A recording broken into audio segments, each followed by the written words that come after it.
Saya lihat ikannya nggak ada di mejanya Pak Hendro sama Bu Adija. Jangan-jangan benar-benar langka. Adanya beras ya Pak?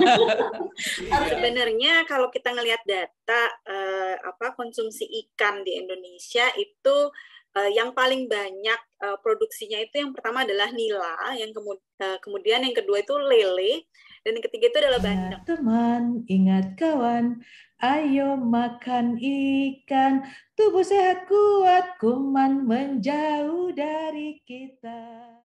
Kupas tuntas isu pangan bersama podcast Rembuk Pangan.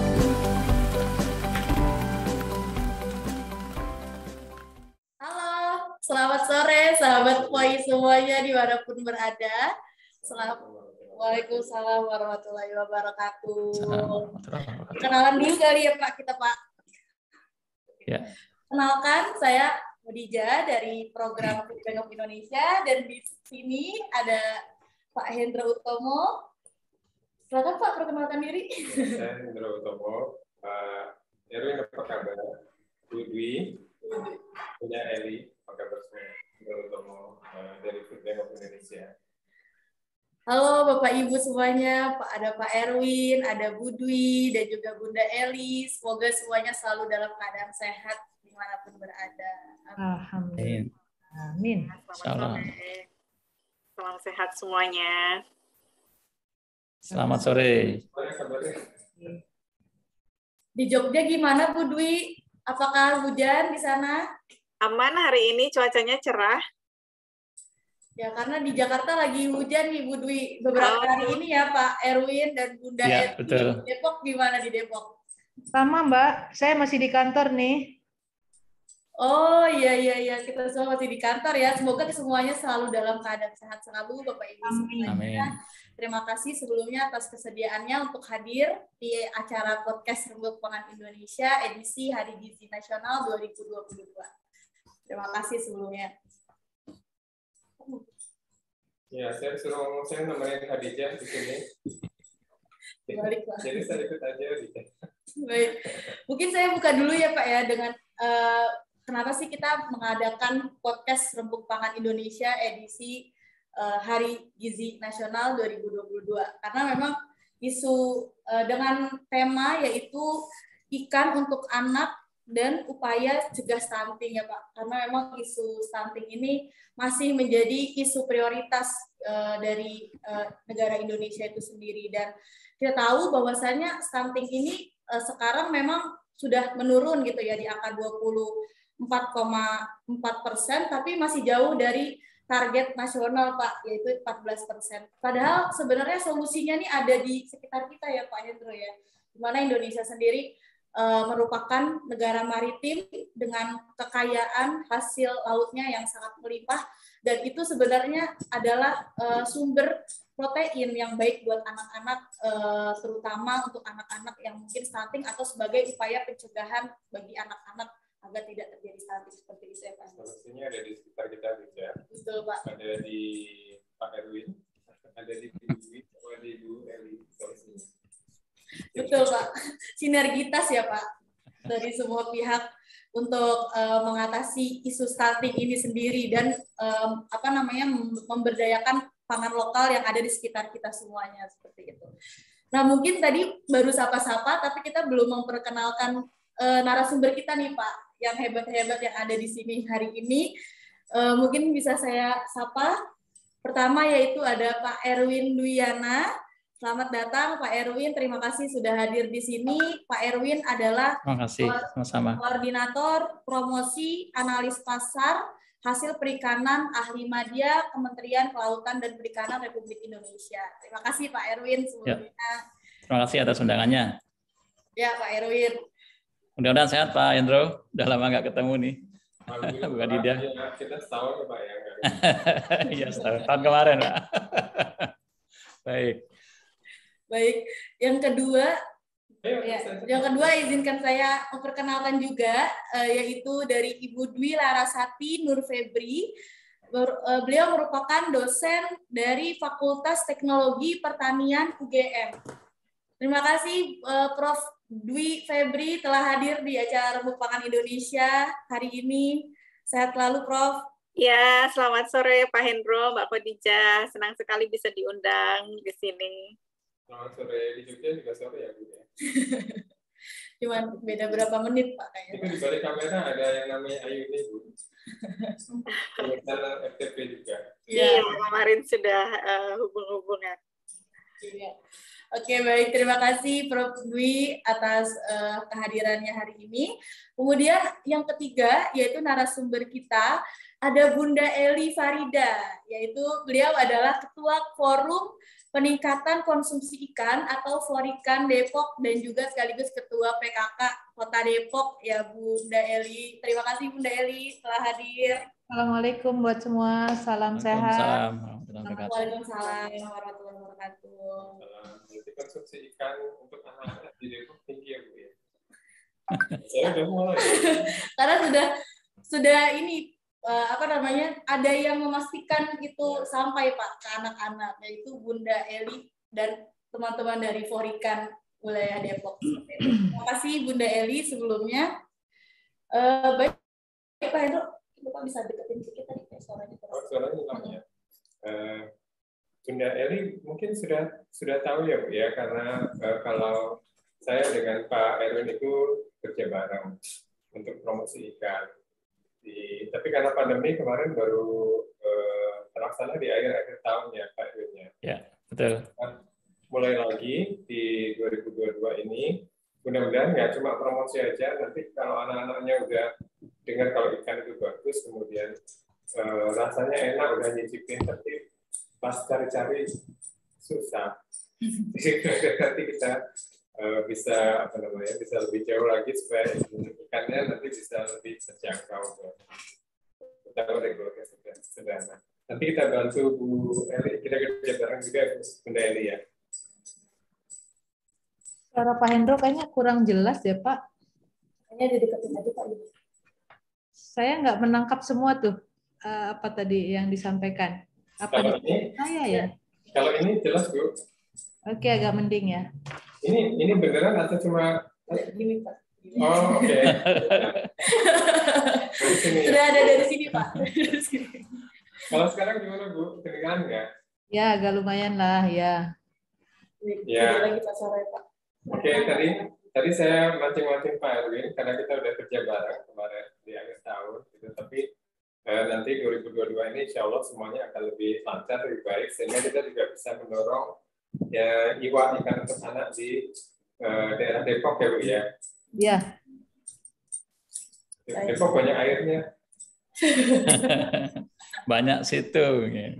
Sekarang lagi banyak budidaya ikan Pak. Ya. Ini urban farming yang luar biasa juga mencoba untuk membuat terobosan-terobosan di lahan sempit ya, dengan kreativitas masyarakat.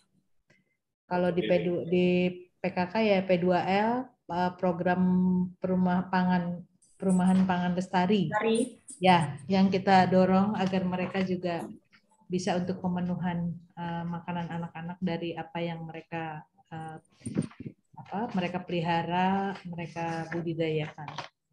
Ya, Pak Erwin itu kode. Cuma saya lihat ikannya nggak ada di mejanya Pak Hendro sama Bu Khadijah. Jangan-jangan benar-benar langka. Adanya beras ya Pak. Harusnya ikan nih. Tadi ada, tapi tadi ini udah dimakan Pak tadi Pak. Oke.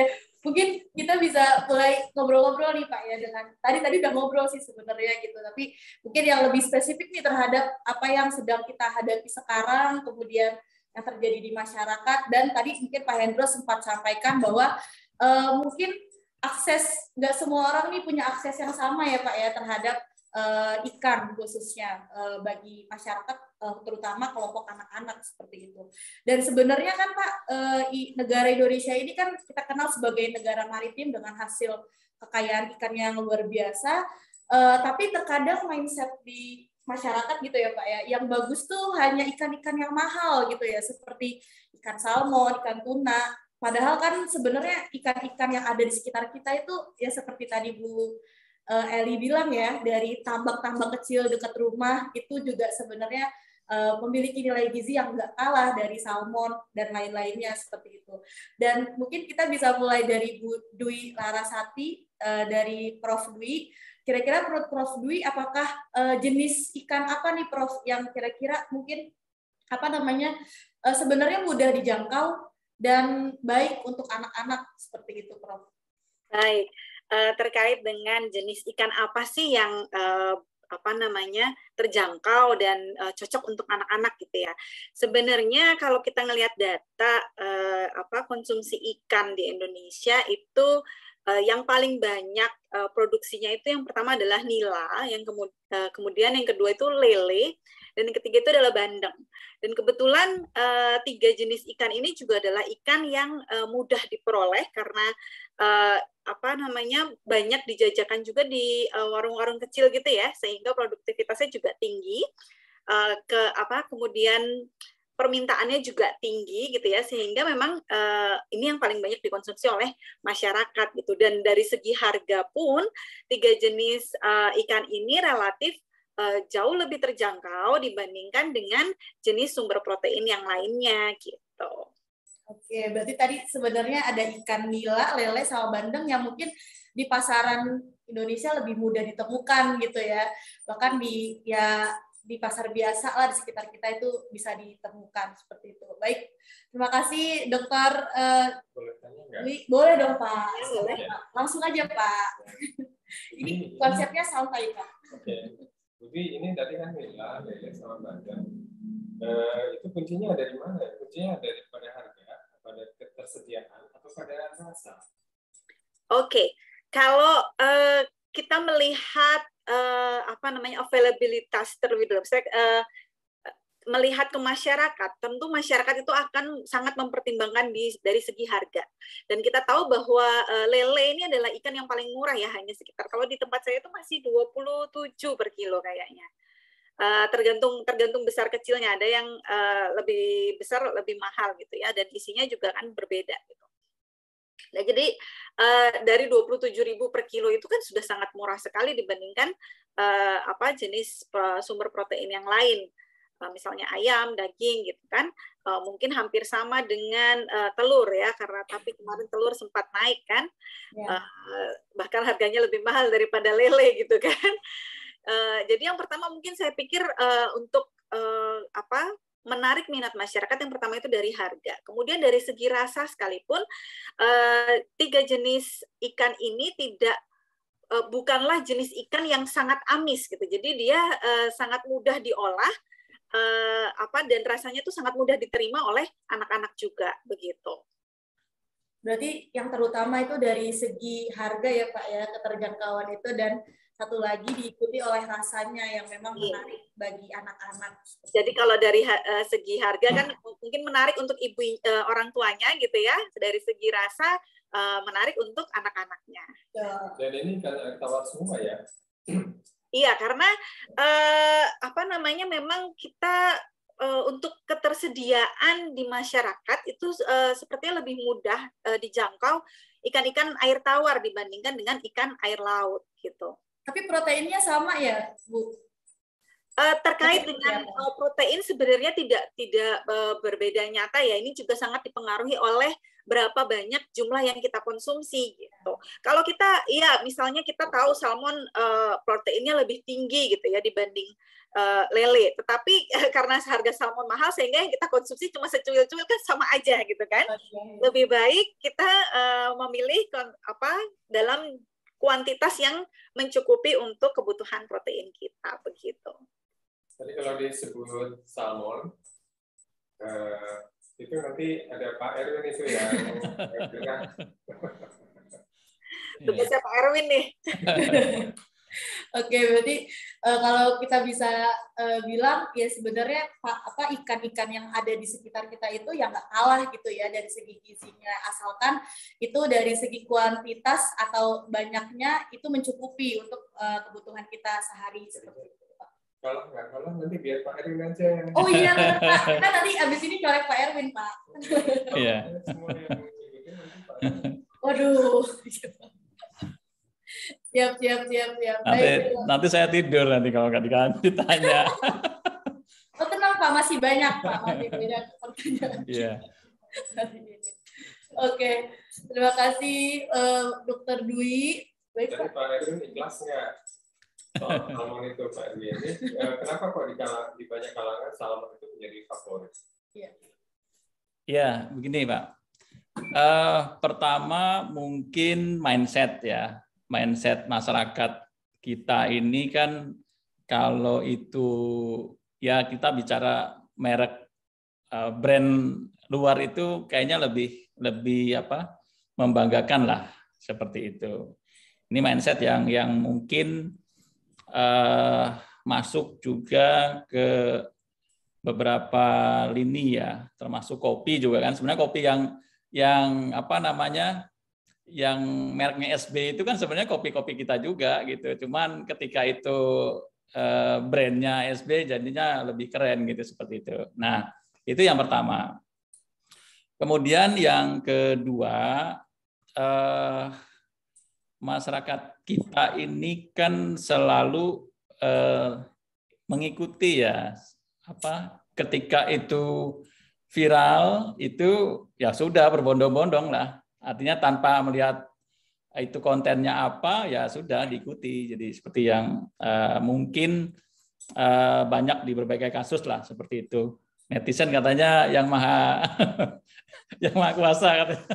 Seperti itu. Nah, yang berikutnya adalah salmon ini kan memang di aslinya paling banyak memang di Norway ya. Dan mereka itu produksinya ataupun tangkap dan budidayanya itu besar sekali. Beda dengan kalau di wilayah sana kan ikannya sedikit, variasinya, tetapi jumlahnya banyak. Kalau di Indonesia ikannya bermacam-macam, tetapi jumlahnya sedikit populasinya. Nah, Norway ini salah satunya ya, yang terbesar di dunia kan Norway ya. Mereka memang sangat masif untuk mempromosikan, karena basisnya mereka produksi besar, berarti harus dipasarkan secara masif, secara besar lah, sampai ke mungkin pernah viral juga tuh yang dubes Norway masak nasi goreng salmon ya. Nah itu kan sudah masuk sampai utusan negara pun sampai ikut mempromosikan. Ini yang kaitannya dengan tadi ada terkait dengan demand-nya dan ini terkait dengan supply-nya. Itu yang saat ini terjadi.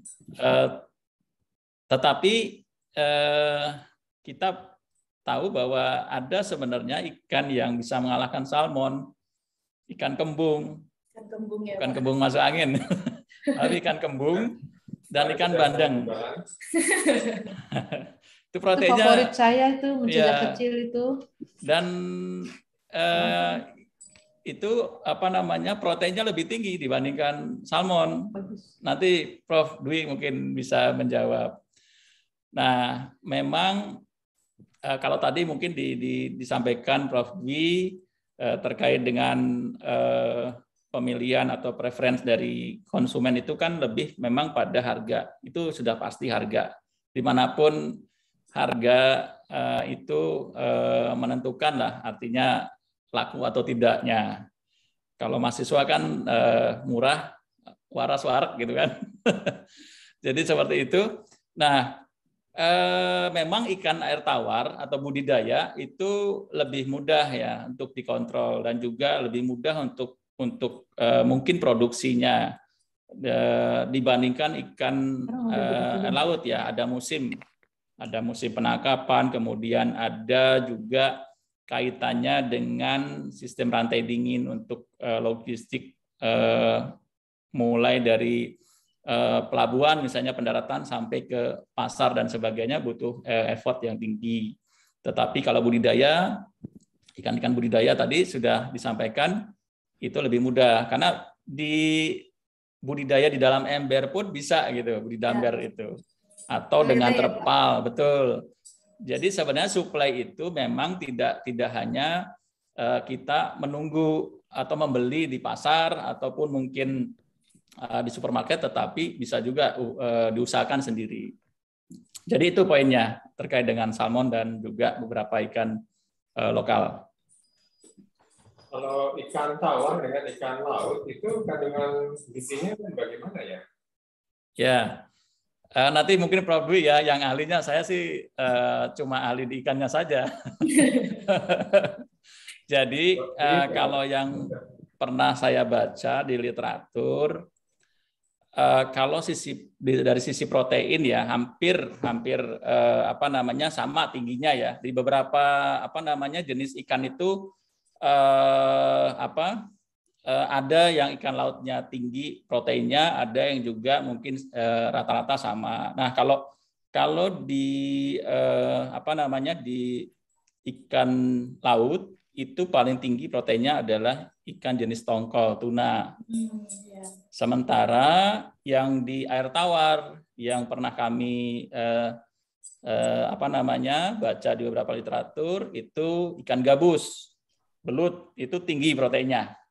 Nah, yang membedakan antara laut dan tawar itu kaitan dengan omega 3-nya. Nah, omega 3-nya di ikan laut itu cenderung lebih tinggi, relatif lebih tinggi dibanding yang di air tawar. Jadi kalau saya pernah baca itu di air tawar itu omega 6 dan omega 9 yang agak dominan gitu. Karena perbedaannya kan dari sisi habitat dan juga makannya ya. Makannya di laut dengan yang mungkin di air tawar atau dibudidayakan akan berbeda. Seperti itu. Pak Hendro dan Pak Bu Hadijah. Mudah-mudahan saya dikoreksi nanti sama Prof. Dwi. Ini apa yang sudah sampaikan Pak Erwin sudah betul semua. Iya. Ya, betul. Jadi bedanya tadi sebenarnya di omeganya ya Pak ya, karena ikan laut biasanya lebih tinggi dibandingkan omega 3 khususnya ya, omega 3 ya. Dibandingkan ikan darat, tapi sebenarnya dari segi proteinnya tidak terlalu signifikan lah gitu ya, berbeda seperti itu. Oke. Ada satu hal yang menarik, Pak Erwin. Tadi Pak Erwin menyebut tentang persepsi kan ya. Tadi yang kita cerita tentang salmon segala bahwa itu tentang branding salmon itu sendiri yang cukup kuat gitu ya, sebagai ikan yang baik, enak dan seterusnya. Itu kebetulan salmon juga hanya di tempat tertentu gitu, dan sekarang juga dibatasi kan.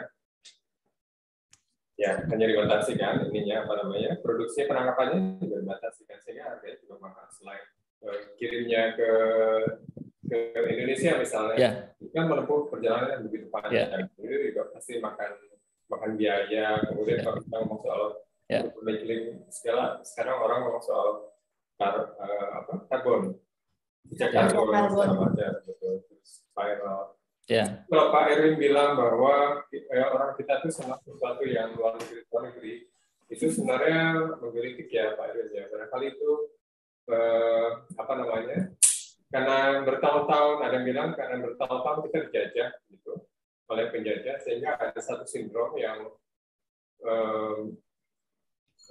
menyebabkan kita melihat sesuatu yang asing atau yang Eropa atau yang sejenis itu gitu akan selalu lebih baik gitu. Makanya kita di mulai tahun lalu, sayangnya di kuartal 4 ya kita coba mulai kampanye persoalan pangan lokal, kemudian keragaman pangan termasuk ikan, bahkan ikan menjadi yang utama karena kandungan protein dan gizi, dan terutama untuk anak-anak yang lebih baik. Nah, sekarang kalau kita ngomong soal jajah-menjajah, pasti kita ingat Belanda, udah pasti ya, maaf ya untuk orang Belanda. Di Depok ada tuh Belanda Depok katanya. Ya Bunda. Tapi banyak kok udah pada tua-tua Belanda Depok. Orang sekarang mau undang Bu Eli untuk sebagai penguasa Depok. Wah, Pak. Ini satu kebahagiaan nih saya bisa ketemu di forum ini gitu ya. Barangkali nanti bisa lewat Zoom gitu yang biar kayaknya hal yang menarik Pak. Sesungguhnya saya tuh melihat ini gitu. Nah, ini lagu saya yang saya buat ya. Boleh banget, Bu. Hai kawan, tahukah kalian ingin sehat kuat, perhatikan apa yang kita makan. Ingat teman, ingat kawan, ayo makan ikan. Tubuh sehat kuat, kuman menjauh dari kita.